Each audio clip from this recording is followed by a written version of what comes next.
Welcome to the ultimate designer jewelry showdown. Today we're going to be ranking some of the most popular luxury jewelry brands, from the must-have masterpieces to those overpriced and overrated ones you might want to pass on. I'll be giving you my very honest Cliff's Notes on some of the most popular luxury brands and pieces like Tiffany, Cartier, and even Bvlgari, and all the details you need to know before spending your hard-earned money on one of these glittering pieces. I'll be sharing with you the good, the bad, the ugly, and the beautiful, and of course, the most noteworthy pieces from each and every single house. So if you'd like to find out what designer jewelry pieces are still worth buying in 2025, then make sure to give this video a thumbs up, subscribe down below if you haven't done so yet, and keep on watching. I honestly can't remember the last time I did one of these ranking videos, even though I used to do them all the time. I wonder how many of you remember me doing these. I used to love filming these videos. I think I have videos ranking some of Hermès' most popular bags. I think I did a video ranking every single piece of SLG from Hermès. All of those I can make sure to link down below for you. But today it's time to rank every single designer jewelry brand, or a lot of them that I thought you might want to hear my thoughts on. We're going to go from the best to my least favorite. So on top, we're going to have Holy Grail. These are brands that are right up my alley, brands that I really appreciate not only from afar, but also up close and personal, pieces that I genuinely think are worth investing in and tend to be universally flattering, but of course I'm going to be biased. Then we have Acquired Taste. These are pieces that I think may or may not work for some people. They are not necessarily pieces that I would spend my money on, but I can appreciate them on others. Then we have Mostly Missed the Mark. These are brands that might have some pieces that are okay, but they are not the ones that I would go out of my way to get my hands on or recommend. And then last but not least, we have brands that I would personally not swipe my credit card for, and I would not recommend that you do so either. But without further ado, let's dive straight in. And why don't we start with an iconic brand, which is Cartier. Now I do have a brand deep dive on most of these brands, including Cartier, so I will make sure to have all of my corresponding videos listed and linked in the info box for you. So if I'm not giving you enough information and enough details here, you'd like to find out more, you'd like to do a little bit more research, starting with those videos might be a good start. But what do you have to know about Cartier? So Cartier is a brand that has been crafting jewels and timepieces for royalties and the global elite since the mid-1800s. The brand was actually founded in 1847, and they're recognized as one of the pioneers of modern watch and jewelry making. Little known fact, they were the first brand to introduce a watch that was specifically designed to be worn on the wrist, and they were also the first jewelry brand to introduce a piece of jewelry that was supposed to be worn daily and also on its own. It's not something that came as a set or belonged to an ensemble. It's something that people were able to wear regularly. It's something that blended with whatever you wanted to wear them with, and it wasn't something that was only meant for special occasions or had to be styled with a matching necklace and matching earring, which is of course the Love bracelet. Now, interesting fact, Cartier is extremely proud of their French heritage. Of course, they are a French brand, but both of their best-selling, most iconic pieces were actually designed in New York. So the Love bracelet was designed in 1969, and it was inspired by medieval chastity belts. And then the Justin Cleux came a couple of years later, and that's also a piece that was designed in New York, interestingly, not actually in Paris. So that's just a little fact. But what do you have to know about Cartier today? Of course, they are best known for their Love and Justin Cleux pieces. You know my thoughts on both creations. While I don't think there's anything inherently wrong with them, I can see the appeal. Personally, I think that they are quite overdone at this point. Pretty much anyone and everyone who has anything to do with the world of luxury has either a real Cartier, Justin Cleux, or Love bracelet in their collections, or a dupe or a replica of them, or something that's inspired by those styles. If you are really eager to get your hands on a piece from either one of those collections. My personal favorite piece is the Just Include double ring, which I think looks beautiful when it's worn as a pinky ring. It's a double ring that wraps around your finger twice, and I think you can buy it either with or without diamonds, but I quite like the half pavé version. It comes in at just around $10,000. That is a great piece, but personally, when I think of Cartier and investing in Cartier, the reason I included this picture is because I would go for the Panther, the Cartier collection. If you'd like to find out more about this collection, I will have a vlog linked up here for you. But of course, the Panther is Cartier's mascot. It is an extremely expensive, opulent, show-stopping collection, but the most iconic from this range is, of course, the panther head that sits on your finger. You can pick this up either in the solid gold version as depicted here, or you can also buy the panther skeleton, which is slightly lighter, and they're both available with or without diamonds. I think these pieces range between $25,000 and like $300,000. The sky is the limit depending on which version you go for and whether you go for the ones with or without diamonds. But I think this particular piece at this point is just around $30,000, but it is a show-stopping, head-turning piece. Not for the faint of heart, not only because of the price, but also because of what this piece will add to your collection and how much of an impact it will make. But this is a beautiful piece. In terms of watches, I'm not a big Cartier watch person, but I do like the tank, the look of the tank watches. If I was to buy a tank piece, I would probably buy it pre-loved. And I am also a huge fan of the Cartier Crash, which is a watch that was first designed in London after the watch's case was damaged in a car accident. I really hope that it wasn't only the watch that survived the crash, but also the person wearing the watch. Anyway, what do I think about Cartier?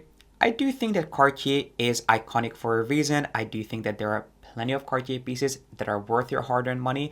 I just wouldn't necessarily go for those starter pieces that other people tend to buy into. Moving on to an equally iconic and popular luxury brand, which I don't think, I mean, this is a brand that's been around for over 100 years. It's Van Cleef & Arpels. It's a brand that was founded in 1906. And while they have been around for many, many years, they've been, for those who were in the know for decades, at this point, they are just as popular and as well known as Cartier, and that is largely due to their Alhambra collection. But interesting fact, both Cartier and Van Cleef are owned by the Richemont Group. Now, one of my most popular videos to this day is my deep dive on Van Cleef & Arpels, and that was the video that kind of kickstarted my docu-series on these brand deep dives and on some of the most popular and most mysterious luxury brands. So if you'd like to learn more about Van Cleef, that video will be listed and linked in the info box for you. But really quick, let me debrief you on what you have to know about Van Cleef. So Van Cleef is a French heritage jewelry brand that was founded in 1906, and they are renowned for their really sort of poetic and whimsical designs. A lot of their pieces are actually inspired by nature, and the brand pioneered something called the mystery set, which basically allows stones to be set without any visible prongs, which is such an intricate technique that it can take up to 8 hours of work to just cut each and every single stone that goes into a piece, and then setting them can take up to 300 hours, which is just mind-blowing. But if you look at one of these pieces that features the mystery setting, you'll notice that they look as if they were just made up of a single solid piece of gem, because you genuinely don't see any borders or any sort of outline between the individual stones, and it gives them the most smooth, most flawless and continuous sheen, which is really just breathtaking. But this is not the piece that Van Cleef is best recognized for by the public.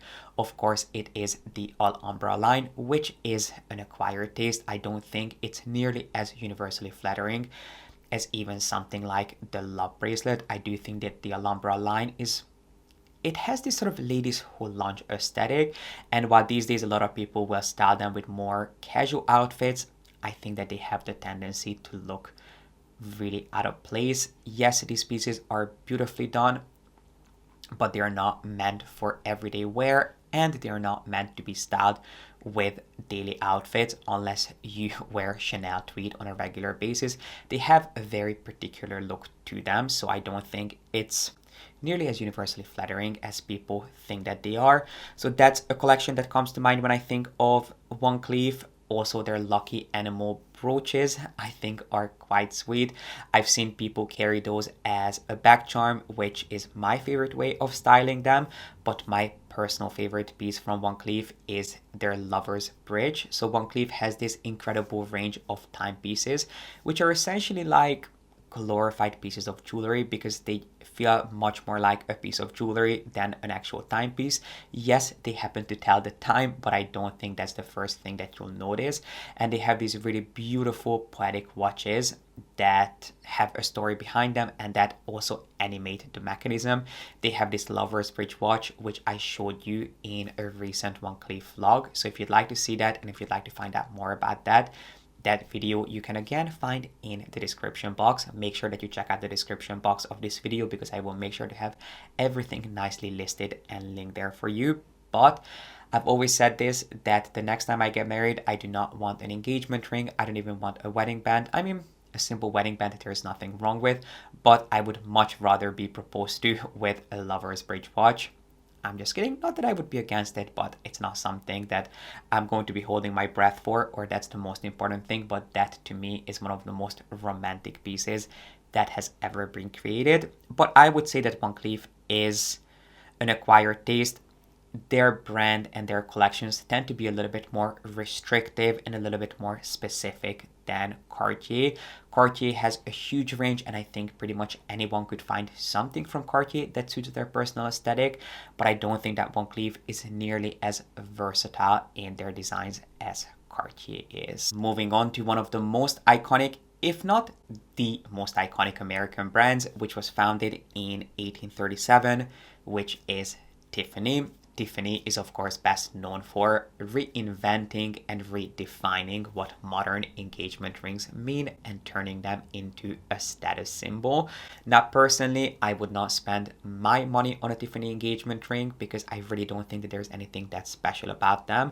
So unless you have always dreamt of being proposed to with a Tiffany engagement ring, I think it would be a much better choice to spend your money with an independent jeweler, unless you are getting a design that is extremely specific and unique to Tiffany, which there aren't many designs like that because Tiffany is really not known for having the most cutting edge, most innovative designs at this point. Of course, they are famous for the Tiffany 6-prong setting, which is unique, but there are plenty of brands who produce similar quality settings out there or quality that's even superior to Tiffany, and there's really nothing that special when it comes to Tiffany diamonds, especially since they have also introduced the GIA certificate.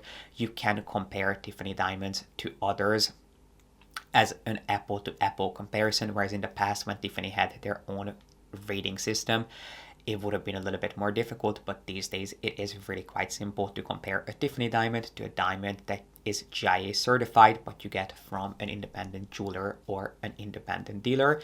Anyway, long story short, I would not spend my money, and I would not recommend that any of my friends or their partners spend their money on a Tiffany engagement ring because I think you can get a lot more bang for your buck. But there are some unique designs that aren't engagement rings that are worth looking into. One of my favorite pieces from Tiffany is the 5-row ring designed in collaboration with Pharrell. In case you did not know, Pharrell has an ongoing collaboration with Tiffany, and they have the most unique, most modern, contemporary, bold pieces in this collection. In fact, it's quite surprising that they are by Tiffany because they're very, very different from everything else that Tiffany does, but they are exquisitely crafted, and I think they are very, very unique. So I do love that collection. The Elsa Peretti collection is another icon that you cannot find anywhere else. If you're looking for a truly show-stopping statement piece, the bone bracelets, or better known as bone cuffs and bone rings, are truly one of a kind. And then we cannot forget about the Tiffany lock ring, which I have also been going on and on about. But if you'd like to find out more about these pieces, again, you have the resource of my Tiffany brand deep dive. But I would say that Tiffany is an acquired taste. Let's move on to a luxury brand that is extremely different from the previous three, which is Bvlgari. Bvlgari is a distinctively Italian brand. They have a really strong, bold, aesthetic approach to everything that they do, and they really don't share anything with any of the previous brands. I think they are completely unique. They are inherently Italian, which is extremely apparent in their bold and opulent, some would even say ostentatious designs that feature large, colorful gems, bold shapes, and bold motifs. I think it is a brand that there's really nothing quite like it out there. No one does it quite like Bvlgari if this is an aesthetic that you appreciate, and they have been doing it incredibly well since 1884.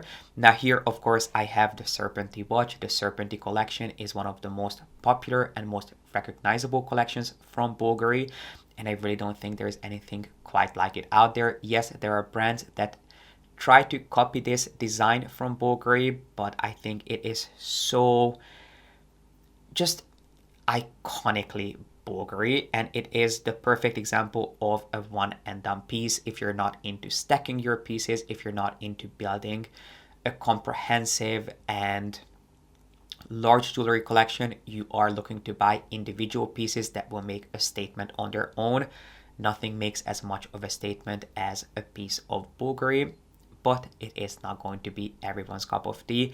My favorite pieces from the Bvlgari collection, while I do love the Serpentine watches, I personally prefer the Serpentine rings. I think they're quite beautiful, even though I'm not a fan of snakes. I love the lore and the story behind it, in that snakes were actually seen as a protective animal of gods and demigods back in ancient times, and they also represent a rebirth. So they often recommend that you buy yourself a piece of Bvlgari when you are going through a transitional phase in your life, which I really like the sound of. Tell me that something is a lucky talisman and I'll be all over it, but I do like the Serpentine rings. I also think that Bvlgari's bags are incredibly underrated for the quality, for the price, and for the designs. If you like an over-the-top, opulent, yes, some would say ostentatious design, Bvlgari is not only an incredible brand to look into for jewelry, but also for leather bags. Their bags I'm always incredibly impressed by. And then they also have a collection that incorporates ancient Roman coins into their pieces, which I just love. I mean, if there's anything more rare than diamonds these days, it is ancient coins, because there are only so many of them out there, and they have this extremely limited exclusive collection that takes unaltered coins and they very carefully blend them into modern contemporary pieces, which I think is just incredibly beautiful. And considering that you are using genuine ancient pieces, the end result is quite modern, bold, and contemporary, which I just love this juxtaposition. So I think Bvlgari has a lot to offer, a lot for you to explore, and I would say that it is a holy rare collection, not because it's going to be everyone's cup of tea and not because it will suit everyone, but I think what they do so well that it is just kind of unmatched, and there's no one quite like them out there. Moving on to a brand that has a slightly more subdued aesthetic approach, which is not hard to have, but a brand that is a lot more understated compared to Bvlgari and is also lesser known, which is Buccellati. Even though they're not quite as well known and as widely recognized as, let's say, Bvlgari or Cartier, they are actually one of the oldest heritage jewelry maisons that have been crafting high-end jewels since 1858, right in the heart of Paris. And actually a lot of their inspiration comes from Parisian architecture that is translated through incredibly bold designs. One of my favorite pieces from Buccellati is the architecture collection, which has a really cool modern take on Art Deco lines. My favorite piece from this collection is the Vendôme cocktail rings, which certainly make a statement with these oversized, large, colorful gems. But when it comes to my personal collection, one of my most loved and most worn pieces of fine jewelry is my Buccellati Quat ring, which is sort of their pension fund. It is the collection that keeps the lights on, and I completely understand why that is. It is one of the most modern, most wearable, and in my opinion, most unique collections of contemporary fine jewelry. It is inspired by, again, Paris. It blends 4 different shades of gold and materials, each one paying tribute to a different facet of Parisian architecture. It's a collection that I have been going on and on and on about. If you'd like to find out more about my collection and what you need to know about it, or the piece that I own, I will make sure to have my fine jewelry collection video linked in the info box for you. But a collection that I have not talked about that much is their animal collection, which has been around since 1866, which, if you are into statement pieces, pieces that are close to high jewelry, because there is a big difference between high jewelry and fine jewelry. It's like comparing ready to wear to haute couture. This is as close as you can get to high jewelry without having to sell your firstborn. Not that these pieces are inexpensive, but they are some of the most artfully crafted and most whimsical pieces out there that you can buy from any jewelry brand. But their animal collection is really, those pieces are truly crafted like a piece of art, like a wearable sculpture. So I would say that Boucheron is an acquired taste, just because if it was a very personal list, I would definitely say that my Boucheron Quat ring is a holy grail piece in my collection. But you know what? It is my video, so I can do whatever I want. And because of that, I would say that Boucheron is kind of a holy grail brand that deserves a lot more love and attention. But I understand that it is not going to be everyone's cup of tea. Taking us back to New York is Harry Winston, who is also known as the King of Diamonds. Harry Winston had the reputation for sourcing the most exquisite gemstones and creating some of the most spectacular, over-the-top pieces. Now, Harry Winston, similar to Tiffany, is a brand known for their engagement rings. I actually had, when I was married, my wedding bands from Harry Winston. I do think that their designs are slightly more unique when it comes to Tiffany's, but again, it's still not a brand that I would suggest that you turn to when it comes to buying an engagement ring, because I do think that you can get a lot more bang for your buck with an independent jeweler when it comes to a solitaire ring that's all about the size, the cut, and the clarity of the stone rather than the unique design.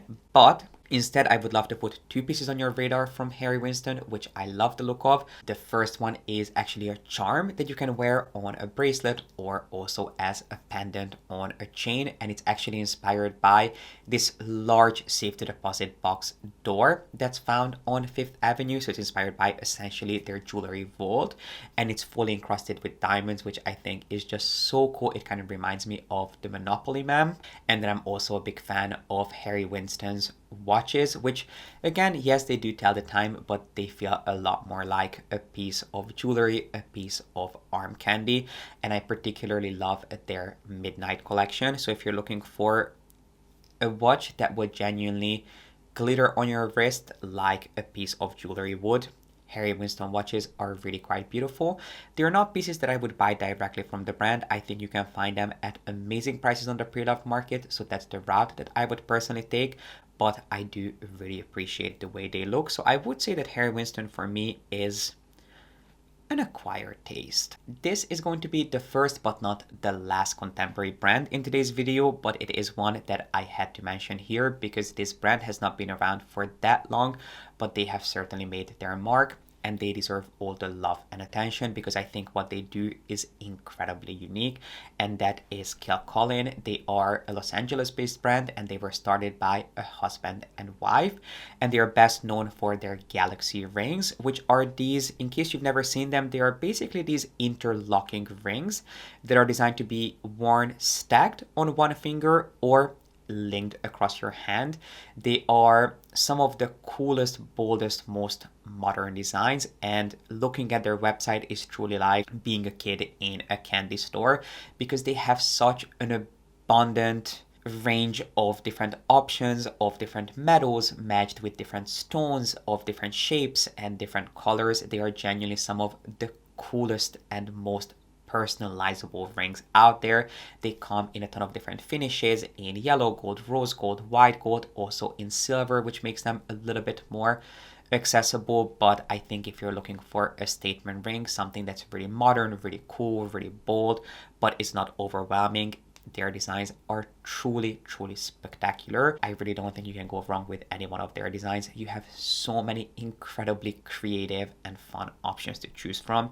It is a brand that I adore, and I would say that while they have not been around for that long and they don't have a proven track record quite like Cartier does, I think what they do so well that they deserve this holy grail status. On the complete opposite end of the spectrum, an extremely traditional brand which has a really loyal and strong cult following, but I'm proud to say that I am nowhere near their cult, which I don't think everyone is going to appreciate me saying, but it's just not my personal aesthetic, which is Buccellati. Buccellati is an Italian brand that's been around since, I want to say 1919. That's kind of an easy number to remember. Let's hope I'm correct about that.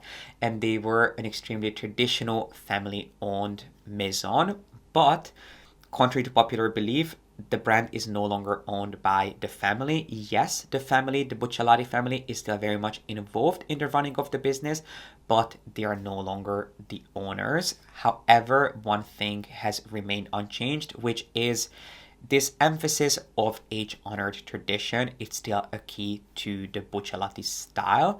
Each and every single piece of jewelry is still handcrafted using techniques, some of which date back to the Renaissance, such as engraving and texturing gold, which really makes their pieces feel quite delicate and almost lace-like with a vintage appeal.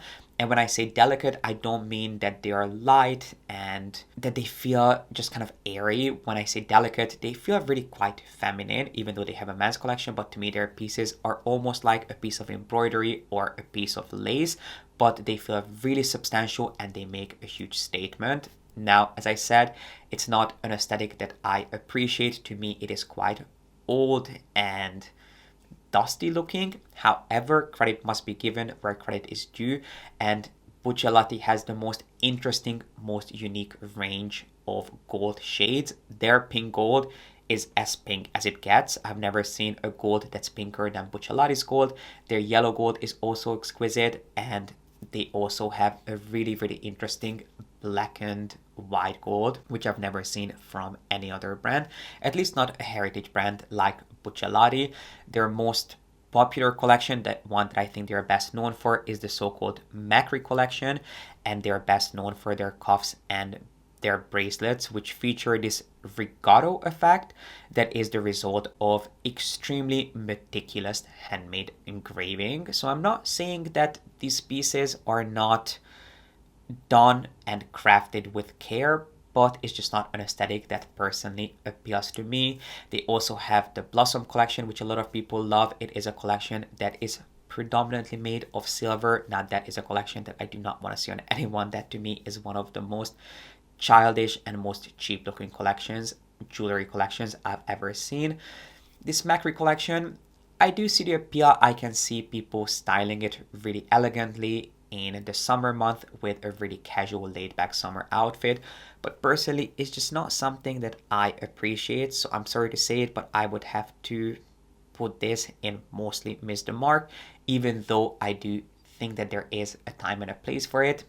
It is just not a time and a place that I would spend. I think these cuffs that I have pictured here costs close to 50,000 euros. I don't think that time and place is worth quite that much. I'm actually quite glad that this brand is next, because that means I don't have to be a Debbie Downer again. I can get all of this out of my system in one go, because we have Messika here, which is another contemporary French brand. They were founded in 2005, so they are exactly 20 years old. Happy birthday, Messika. Sadly, this is everything good I can say about this brand, because I'm really not a big fan. For years, I did not realize that they were actually a fine jewelry brand. I thought that they were a costume jewelry brand, which is the last thing you want to hear when you're charging $5,000, $6,000, $7,000, $8,000 for a bracelet. This is a brand that is a little bit too trend oriented for me. It is kind of the fast fashion of designer jewelry, in my opinion at least. They're best known for their movement pieces because they have quite a few collections that have diamonds that move within the pieces of jewelry, which I think is really unique. But personally, these to me don't look any different than the kind of pieces of jewelry that you would pick up from Zara in terms of design.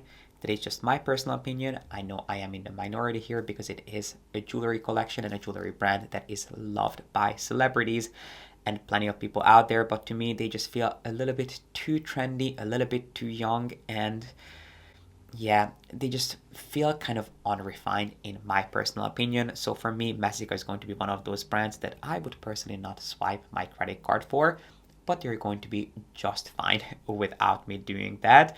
Now, moving on to Foundrae, a brand that I have been going on and on and on about. I've had the most incredible experience visiting the Foundrae boutique many years ago at this point. I think this was back in 2018, 2019. This brand is owned by a lady named Beth. And at the time, the brand was quite new. I think they were established in 2015, and they only had one physical store at the time on the border of Soho and Chinatown. And Beth and her family actually lived above the boutique. I think they had their atelier or their workshop, I should say, in the basement, which I actually got to see. Then they had the shop on the ground floor, and then the family lived right above it. And the reason I'm emphasizing this personal touch is because it's something that you can feel in everything that Foundrae does, but they do it so elegantly and so luxuriously that while they make you feel like you're part of their family, you don't feel like you're getting something homemade, if that makes sense. They blend really beautiful modern minimalism with ancient symbolism, and what makes each and every single piece that they do unique is that there is a spiritual meaning behind them. Every single piece is created with an intention, and what they say is that you're creating basically the timeline of your life with every single piece of Foundrae jewelry that you add to your collection, which I just love. Probably this is all marketing, but it's something that I am willing to fully buy into because I had such a wonderful experience the first time I was exposed to this brand, and I also find their aesthetic incredibly unique. If you love more meaningful pieces, if it's something that also appeals to you, I don't think there's a brand that does it quite like Foundrae, at least not with this quality and this refinement as far as quality is concerned. So for me, Foundrae, I'm going back and forth between Holy Grail and Acquired Taste. I think I'm going to go for Holy Grail because it is a brand that's extremely near and dear to my heart. And then last but not least, we have Chanel here. I'm not going to spend too much time talking about Chanel's fine jewelry because, again, it's a house that I have a dedicated video on. Of course, Chanel is best known for their ready-to-wear and their bags, but little known fact, Coco Chanel was responsible for inventing costume jewelry because she loved oversized statement pieces of jewelry, but she was aware that it's not something that most women had access to. So she created costume jewelry as a thing. Before that, it did not exist. But the real turning point when it comes to Chanel fine jewelry came in 1955 when the house officially launched their first fine jewelry collection, and they haven't stopped. So it's been 70 years that Chanel has been producing fine jewelry. A couple of things to note. I love their beige gold. They don't have a pink gold. They call it the beige gold, which is incredibly beautiful. As I said, Buccellati is known for their very, very pink gold. Chanel's beige gold, as the name suggests, is a lot more beige. It is a really beautiful blend of yellow gold and white gold, and the result is this really warm but quite neutral shade, which I think is spectacular. And then the two collections that I am a big fan of are the Coco Crush collection, which is one of my most favorite. Sorry guys, I'm struggling to talk. I've been sitting here talking for quite a while, so my throat is starting to hurt. So let me get through this really quick. The Coco Crush collection is one of my favorite contemporary collections. If you are looking for everyday wearable pieces, I would suggest that you look at the Boucheron Quad range or the Coco Crush collection from Chanel. And I also love their Comet collection, which is inspired by shooting stars. I do love their rings, which make an incredible statement. And they also have these sort of gadgets, for lack of a better word, that go on different parts of your ear that make the most eye-catching, head-turning, conversation-starting pieces. So I would say that Chanel, I'm feeling really generous today, but I would say that Chanel again might just be another holy grail. But my friends, this brings us to the end of today's video, ranking some of the most popular jewelry houses and my thoughts on what designer pieces of jewelry are still worth buying in 2025. I would love to hear your thoughts and your feedback in the comment section. And while you're down there, make sure to give this video a thumbs up and subscribe if you haven't done so yet. I really appreciate you being here, and I will see you back here with a new video really soon.